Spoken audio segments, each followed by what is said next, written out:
Hi dears, മുട്ട കൊണ്ട് തയ്യാറാക്കി എടുക്കാൻ പറ്റിയ നല്ല അടിപൊളി ഒരു സ്നാക്ക് പെട്ടെന്ന് തയ്യാറാക്കി എടുക്കാനും പറ്റും. നമ്മുടെ വീട്ടിലുള്ള സാധനങ്ങൾ മാത്രം മതി, പ്രത്യേകിച്ച് ഒന്നും പുറത്തുനിന്ന് വാങ്ങേണ്ട ആവശ്യമില്ല. അതിനായിട്ട് നമുക്ക് ആദ്യം ഒരു പാനിലേക്ക് 1 ടേബിൾ സ്പൂൺ വെളിച്ചെണ്ണ ഒഴിച്ചു കൊടുക്കുക. വെളിച്ചെണ്ണ നന്നായിട്ട് ചൂടായി വരുമ്പോൾ അതിലേക്ക് ചെറിയൊരു കഷ്ണം ഇഞ്ചിയും 4-5 അല്ലി വെളുത്തുള്ളിയും കൂടി ചെറുതായിട്ട് അരിഞ്ഞത് ചേർത്ത് കൊടുക്കുക. ഇനി ഇതിലേക്ക് പച്ചമുളകാണ് ഞാൻ ചേർക്കുന്നത്. എരിവുള്ള 1 പച്ചമുളകാണ് ചേർക്കുന്നത്. നിങ്ങളുടെ കയ്യിൽ എരിവില്ലാത്ത മുളകാണെങ്കിൽ 1-2 ചേർക്കാവുന്നതാണ്.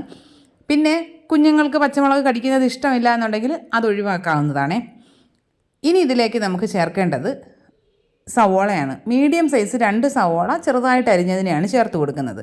നിങ്ങൾ ഇഞ്ചി വെളുത്തുള്ളി പേസ്റ്റാണ് ചേർക്കാൻ ഉദ്ദേശിക്കുന്നതെങ്കിൽ സവോള ചേർത്ത് വഴറ്റിയതിന് ശേഷം അതിലേക്ക് ഇഞ്ചി വെളുത്തുള്ളി പേസ്റ്റ് ചേർത്ത് കൊടുക്കാവുന്നതാണ്. ഇനി ഇതിലേക്ക് കറിവേപ്പില ചേർത്ത് കൊടുക്കുക. 1/2 ടീസ്പൂൺ ഉപ്പ് കൂടി ചേർത്തിട്ട് നന്നായിട്ട് വഴറ്റിയെടുക്കുക.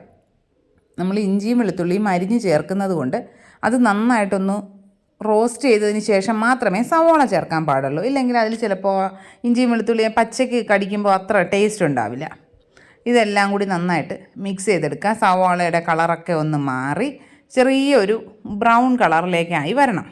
ഇതാ ഇപ്പോൾ ചെറുതായിട്ടൊന്ന് കളറൊക്കെ മാറി വരുന്നുണ്ട്. ഇനി നമുക്കിതിലേക്ക് മസാലപ്പൊടികൾ ചേർത്ത് കൊടുക്കാം. അധികം മസാലയൊന്നുമില്ല. ഒരു 1/4 ടീസ്പൂൺ മഞ്ഞൾപ്പൊടി, 1/2 ടീസ്പൂൺ ഗരം മസാലപ്പൊടി, കുരുമുളക് പൊടി ഏകദേശം 3/4 ടീസ്പൂണോളം ചേർക്കുന്നുണ്ട്.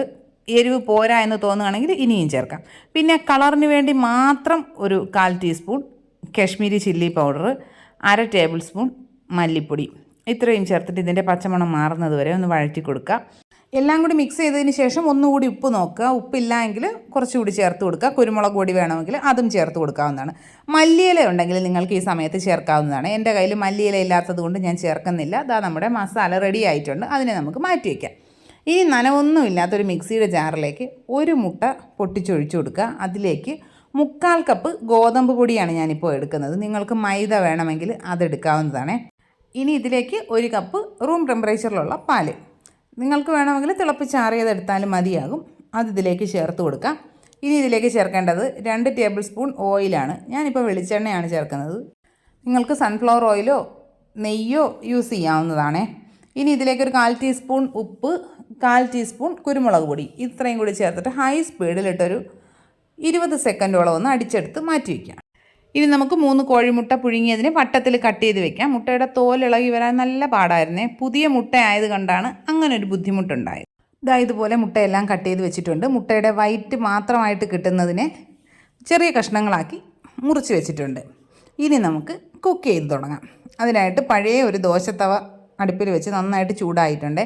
അതിന് മുകളിലേക്ക് ഏത് പാത്രത്തിലാണോ നമ്മളിത് സെറ്റ് ചെയ്യാൻ ഉദ്ദേശിക്കുന്നത് ആ പാത്രം വെച്ച് കൊടുക്കുക. അതിലേക്ക് കുറച്ച് വെളിച്ചെണ്ണ ഒന്ന് നന്നായിട്ട് എല്ലാ സൈഡിലേക്കും ഒന്ന് ബ്രഷ് ചെയ്ത് കൊടുക്കുക. എന്നിട്ട് ഈ പാത്രം ചെറുതായിട്ടൊന്ന് ചൂടായി കഴിയുമ്പോൾ അതിലേക്ക് നമ്മൾ മിക്സിയിൽ അടിച്ചു വെച്ചിരിക്കുന്ന ബാറ്റർ മുഴുവനായിട്ട് ഒഴിച്ചു കൊടുക്കാം.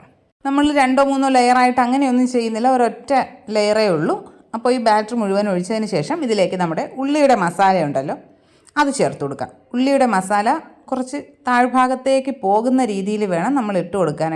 ഏകദേശം 3/4 ഭാഗത്തോളം ഉള്ളി മസാല ഇതിലേക്ക് ഇട്ട് കൊടുക്കുക. അതിനുശേഷം നമ്മൾ അരിഞ്ഞു വെച്ചിരിക്കുന്ന ആ മുട്ടയുടെ വെള്ളയുണ്ടല്ലോ അത് ഇതിലേക്ക് ചേർത്ത് കൊടുക്കാം. അതേയും ഉള്ളിയും കൂടി മിക്സ് ചെയ്തിട്ട് ഇട്ട് കൊടുത്താലും മതിയാകുമേ. ഇനി ഇതിന് മുകളിലേക്ക് റൗണ്ടിൽ കട്ട് ചെയ്ത് വെച്ചിരിക്കുന്ന മുട്ട വെച്ച് കൊടുക്കാം. മുട്ട വെച്ചിട്ട് ബാക്കി ഉള്ളി മസാല അതിന് മുകളിലായിട്ട് ഇട്ട് കൊടുക്കുന്നുണ്ട്. നിങ്ങൾക്ക് അങ്ങനെ വെക്കാൻ താല്പര്യമില്ല എങ്കിൽ അങ്ങനെ ചെയ്യേണ്ട. മല്ലിയില ഉണ്ടെങ്കിൽ മല്ലിയില കുറച്ചൊന്ന് അതിന് മുകളിലായിട്ട് വിതറിയെടുത്താൽ മതിയാകും. ഇനി നമുക്കിതിനെ അടച്ചു വെച്ചിട്ട് ഒരു മീഡിയം ലോ ഫ്ലെയിമിൽ വെച്ച് 30 മിനിറ്റ് കുക്ക് ചെയ്തെടുക്കണം. മൈദയാണ് നമ്മൾ യൂസ് ചെയ്യുന്നതെന്നുണ്ടെങ്കിൽ 20 മിനിറ്റൊക്കെ ആകുമ്പോൾ കുക്കായി കിട്ടും. ഇത് ഗോതമ്പ് പൊടി ആയതുകൊണ്ടാണ് ഒരു 30 മിനിറ്റൊക്കെ എടുത്തത്. പിന്നെ നിങ്ങളുടെ പാൻ കുറച്ചുകൂടിയൊക്കെ വലിയ പാനാണെങ്കിൽ കുറച്ചുകൂടി നേരത്തെ കുക്കായി കിട്ടും. നമ്മുടെ ലിഡിലുള്ള ആ ഹോള് എന്തെങ്കിലും വെച്ച് അടച്ച് വെക്കാനായിട്ട് ശ്രദ്ധിക്കുക. ഇപ്പോൾ നമ്മുടെ സ്നാക്ക് ഏകദേശം ഇവിടെ കുക്കായി കിട്ടിയിട്ടുണ്ട്. എന്തെങ്കിലും വെച്ചൊന്ന് കുത്തി നോക്കുക. ഞാനിപ്പോൾ ഒരു സ്ക്യൂർ വെച്ച് കുത്തി നോക്കിയപ്പോൾ അതിൽ പറ്റി പിടിച്ചിട്ടൊന്നുമില്ല. അതിൽ ആ ഉള്ളി മസാലയുടെ കുറച്ച് ഭാഗം മാത്രമേ പറ്റിയിട്ടുള്ളൂ. ഇനി നമുക്കതിനെ ഡീമോൾഡ് ചെയ്തെടുക്കാം. ഡീമോൾഡ് ചെയ്തെടുക്കാൻ പാടൊന്നുമില്ല. അത് മറ്റൊരു പാത്രത്തിലേക്ക് കമഴ്ത്തി കൊടുക്കുക. നിങ്ങൾക്ക് മുകൾ ഭാഗം ഒന്നുകൂടി ഒന്ന് കുക്ക് ചെയ്യണമെങ്കിൽ വേറൊരു പാനിലേക്ക് മറിച്ചിട്ടൊന്ന് എടുക്കാവുന്നതാണ്. ഞാനിപ്പോൾ ആ ഉള്ളിയുടെ മസാല ഉള്ളത് കൊണ്ട് അങ്ങനെ ചെയ്തില്ല. മസാല ചിലപ്പോൾ കരിഞ്ഞു പോകാനുള്ള സാധ്യതയുണ്ട്. ഇനി നമുക്കിതിനെ ചെറിയ ചൂടോടുകൂടി തന്നെ കട്ട് ചെയ്ത് കഴിക്കാം. അടിപൊളി ടേസ്റ്റാണ്, നല്ല സോഫ്റ്റാണ്. എല്ലാ കൂട്ടുകാരും ട്രൈ ചെയ്ത് നോക്കുക. ഫീഡ്ബാക്സ് ഒക്കെ കമൻറ്റ് ബോക്സിൽ അറിയിക്കുക. വീഡിയോ ഇഷ്ടപ്പെട്ടാൽ ചാനൽ സബ്സ്ക്രൈബ് ചെയ്ത് സപ്പോർട്ട് ചെയ്യുക. ഇനി നമുക്ക് മറ്റൊരു വീഡിയോ ഉടനെ കാണാം.